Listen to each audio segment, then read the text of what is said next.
and welcome to the Homemade Podcast Sports. This is your host, J Pops.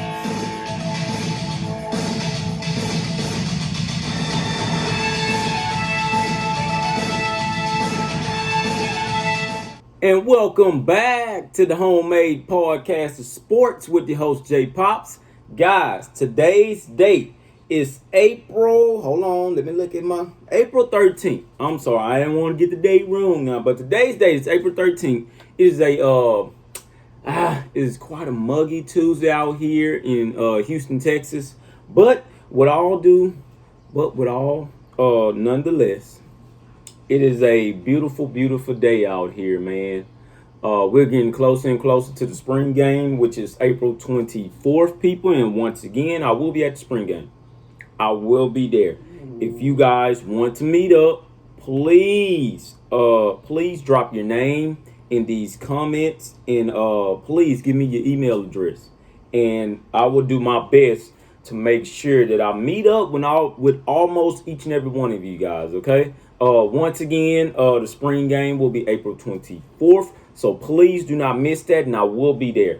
In my honest opinion, I believe that game will look like an actual football game, fan-wise, because they're letting all of the fans back in.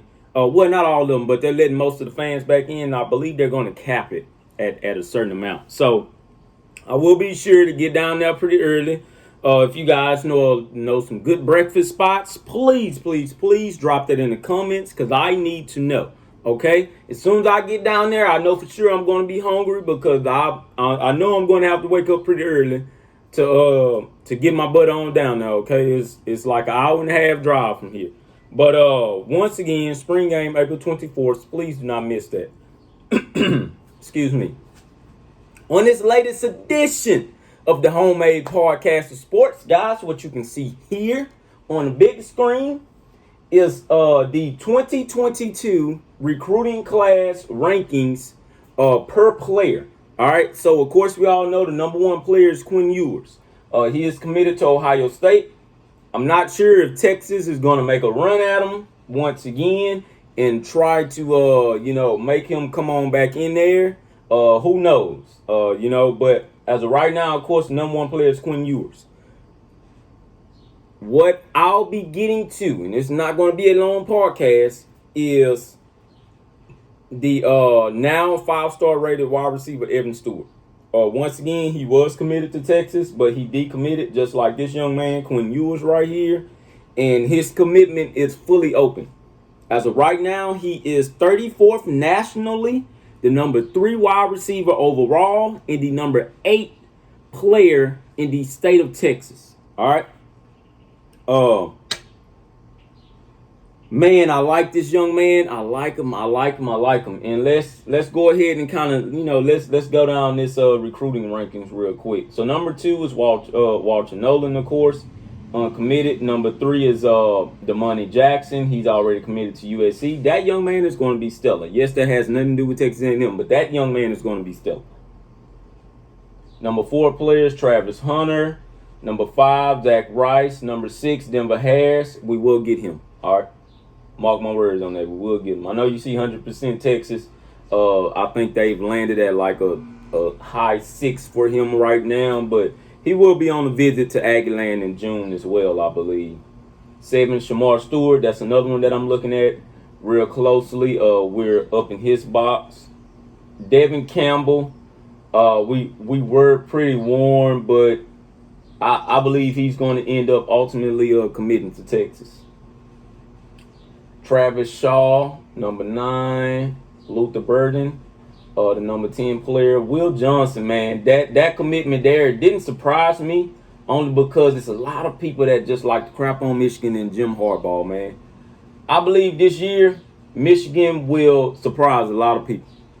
That's just my honest opinion. I believe they'll surprise a lot of people. Yeah, this young man doesn't come in until 2022. When he gets there, I believe that young man will make his mark. All right.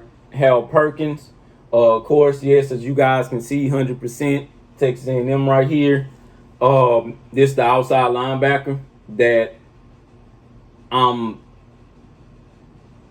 I'm really, really high on, and there's no doubt in my mind that that young man will commit to Texas A&M at the end of the day. I believe he won't commit until probably February of next year. You know, the actual traditional signing period. If not, I believe he will commit in the early signing period. Jahan Singletary, of course, that's another good corner. He committed to Ohio State already. Jeremiah Alexander, Alabama might get him. Josh Conley Jr., Gabriel Brownlow, Kevin Coleman, C.J. Hicks, 19 Keon Sabb, 20 Walker Howard, 21 Kevin Banks. Look out for this young man right here. We should be able to pick him up. That's crazy. I tell you, every day I drive past this school to go to work.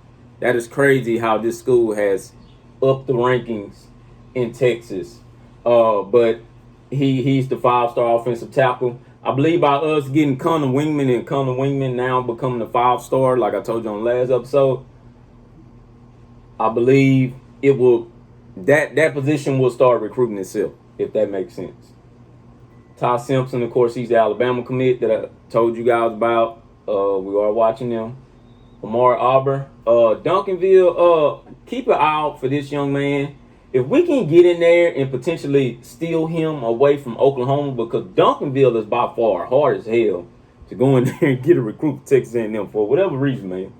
But if we can steal him, that would say a lot about where Texas A&M is going. Kamari Wilson, of course, he had dropped this top. Looks like right now 100% Georgia. Sean Murphy, number 25. 26, Will Campbell. 27, Jacoby Matthews. 28, Deon Bowie. 29, Sam McCall. 30, Emmanuel Hamilton. Of course, he's already committed to the team in Tuscaloosa. 31, Milka Williams. Look at that, 100% Georgia. Georgia's just killing. Malik Starks, of course, he already committed. Look at the 5, Georgia again. Our guy, Connor Wingman, number 33 player overall, 5-star recruit, of course. And number 34, Evan Stewart. And this is where we're going to stop at. This young man, by far, like I say, it's still showing like 100% Texas, but its recruitment is wide open. Of course, Alabama, Ohio State, all the others, LSU, they're all in there. But we should be able to land him. And I believe he's going on an actual visit in June as well, man. Be looking out for June. And the dead period will be officially lifted June 1st. So they will officially lift the dead period. And when I tell you that June is already stacked, hell, they probably ran out of spots for June already. June is stacked. Stack. It is a monster stack. So let's go ahead and get on Evan Stewart right here. And of course, man, you guys know me. I love going all the way deep in here. Like I say, I'm a big recruiting junkie. And of course, I'm going to break down some things about them and stuff like that, man. But let's get in here and just watch a couple of things, all right? So, I'm going to let old Steve Wilfong kind of be the, just be the talking analyst right now.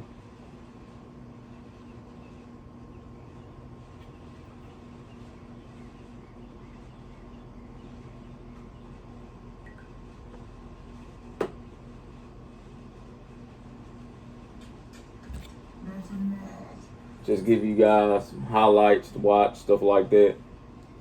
So, what I want to talk about is Evan Stewart himself, man. This guy is electric. Like I said, if you guys have not seen any film on the young man, please go and watch it. Or, of course, like it's showing back here in the background. Man, that young man is stellar. Okay? As of right now, shout out to the parents, by the way, as well, man. Shout out to the parents. As of right now, this young man has 36 offers. I'm going to say that once again. As of right now, this young man has 36 offers. Okay? what he's projected to be, and this, early projection. They yes, they do actually project these kids in high school. I know some of you all it doesn't make sense, but to me, I know why they actually do it that way. But he's projected as like a 2 to 3 round, second to third round, type of guy. Adequate size receiver with lean athletic build, can play from the outside and the slot. Dangerous vertically in in-run after catch scenarios. Explosive playmaking ability in the open field. Owner of one of the best track and field profiles in the 2022 class. Personal records include 10.74 in the 100, I think in the 100 meter, 21.8 in the 200, and 24-6 long jump, and 47-9 triple jump. Athleticism translates to the gridiron. Gets on top of corners quickly and flashes runaway speed. Shows good acceleration, quick-footed, and should possess high ceiling as a route runner. Keep that in your mind. Springy in 50-50 situations and can go up and get it in traffic. Can more consistently leverage defensive backs into breaks. Filling out and getting stronger will help transition to facing high major defensive backs as a pass catcher and a perimeter blocker. One of the top offensive prospects in Texas for 2022. Could become an all-conference wideout at the Power 5 level with long-term early round NFL draft potential. So you could be looking at like a first round type of pick guy, man. These are his stats. In 2019, okay, well, let me start from 2018. In 2018, he had about 89 receptions. No, I'm sorry. That's the total. I'm sorry. So let me do that again. In 2019, 43 receptions, 757 yards, 7 touchdowns. 2020, 46 receptions, 913 yards, 9 touchdowns. Overall, he has about 89 receptions, 1,670 yards, and 16 touchdowns total. I did crazy stuff, right? All right, so let's get inside the 5-star wide receiver Evan Stewart's top 8 schools. All right, so I'm gonna just break this down. You guys just listen to me when I talk here, okay? Frisco, Texas, Liberty, 5-star receiver Evan Stewart dropped his top 8 schools on Sunday. The programs that still have a shot to sign a big-time playmaker include Alabama, Florida, Georgia, LSU, Texas, Texas A&M, Oregon, and USC. Those are just the ones I messed with heavily, and this is coming from him. Those are just the ones I messed with heavily, and I get a good vibe from them, and I can see my future there. Stewart told 247 Sports. Stewart currently has 3 officials scheduled. I believe 3 official visits scheduled. He'll head to Florida the weekend of June 4th, Georgia the weekend of June 18th, and Texas A&M the weekend of June 25th. He did have one scheduled to Texas, but had to cancel it because of Future 50. Stewart said he's looking to take potential officials to LSU and USC as well. He says, I'm planning those trips by ear with my family, Stewart said of his final 2 allocated officials. Allotted officials. Stewart also commented on what stands out regarding each of his finalists. Alabama, of course, they're the big champions. They're always going to be the contenders, and Coach Jay Valai is up there, and I mess with Coach Jay heavily. Florida, Nick Evers is there. I like Nick as a quarterback, and I just really like Florida in general. I like how they use Kadarius Toney. Georgia, I just love Atlanta. I have a bunch of family members there, and I just go there to take trips, and they have great quarterbacks too. LSU, I just really like their production of wide receivers, Odell Beckham, Justin Jefferson, and Jamar Chase. And I like what they do up there. Texas, Sark in the offense and being the main guy on campus. Texas A&M, 12-man stadium. The fans, the environment, and being in the pro-style offense with Jimbo Fisher. It's a lot of people that doesn't like that pro-style, only because they feel like of what they seen with Kellen Mond, that is what they're going to get, period, going forward with pro style. Keep on telling everybody, man, just stay patient. Stay patient, okay? Jimbo Fisher had to work to Kellerman's strengths. He had to work to the offensive strengths. Just stay patient, man. Watch this offense this season. All right? Mark my words on this. I always tell you guys, mark my words. Mark my words, Texas A&M will have a top 10 offense this year. Oregon, they have always been one of my favorite colleges, even when I was younger. One of my favorite players was DeAnthony Thomas. I watched him a lot when he was there. USC is a big marketplace. It's good for my off the field, and I can play on the field. They have a bunch of receivers in the league. That's true. Stewart is a former Texas commit who reopened his recruitment in the spring. Prior to that, Georgia had momentum in this recruitment. The talented prospect is just taking it slow from here on out. So, like I said, man, I like how the way he broke each and every school down and what he just actually likes about them. All right, from my understanding and from my own personal opinion here, I believe Texas A&M just may be able to get him because of the SEC footprint in general, but also because of the 12th man and because of the family that will be behind him. As what you guys have seen on the screen, man, that young man is a hell of a playmaker. A hell of a playmaker. So you can imagine putting him in Kojo Antwi. Also, Kojo Antwi was down here, I believe, on either last weekend or the weekend before to work with the 5-star recruit Connor Wingman that had just committed. That guy, him and Connor Wingman are building a tremendous relationship with one another that will ultimately play into effect of Kojo Antwi's decision going forward. I know that for sure. So you got to think, if you can get Connor Wingman and this young man, Evan Stewart, to lock up together, and ironically, man, they're both behind each other. They're both behind each other on the actual recruiting rankings, which is something you don't see often. But if both of those guys can commit and Texas A&M can get the number 30, number 34 and the number 33 player overall, not to mention after that, along with Howard Perkins and also Denver Harris, and the offensive tackle commit from out there in Summer Creek, and also another one out there in Humble High School. Do you not know what the future looks like going forward, man? I know everybody wants to see what's going on now. Pay attention to that spring game. Pay attention to that spring game. We will have one of the best defensive back units that Texas A&M has probably ever seen since R.C. Slocum days. And I say that with a huge amount of respect to Mike Elko and what he's been able to do.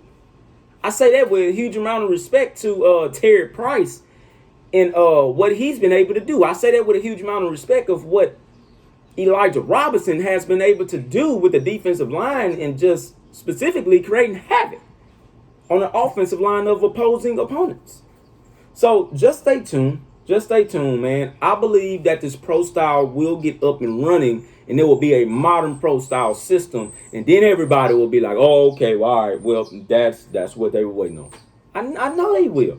Also, I'm hearing right now that Damon Demas is in camp as of right now and garnering everybody's attention.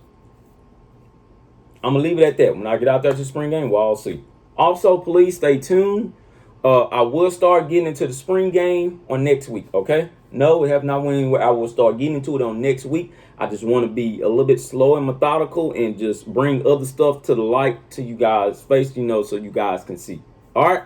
So that's all I have for you guys. Like I say, I love talking to you all. And just please be looking for me the spring game of April 24th. Yes, I will be out there. That will be a pretty darn good weekend, okay? So I love all of you guys. And thank you guys for tuning in to the Homemade Podcast of Sports. But without further ado, I have to go ahead and get on up out of here. But I love you. I love you. I love you. Shout out to Evan Stewart. Shout out to 247. I love those guys. I love this recruiting website. It might not always be accurate, but I love this recruiting website, man. This is the most informative recruiting site out there to me. But I think they're showing something else. But I love you guys, man. Shout out to you. Hashtag Gigamaggies. And thank you guys for tuning in to the hashtag Homemade Podcast Sports. Please, guys, subscribe to the YouTube page and also follow me on Twitter at JPops, on Instagram at JPops, and also on Facebook at hashtag Homemade Podcast Sports. Thank you guys once again. Hashtag Gigamaggies.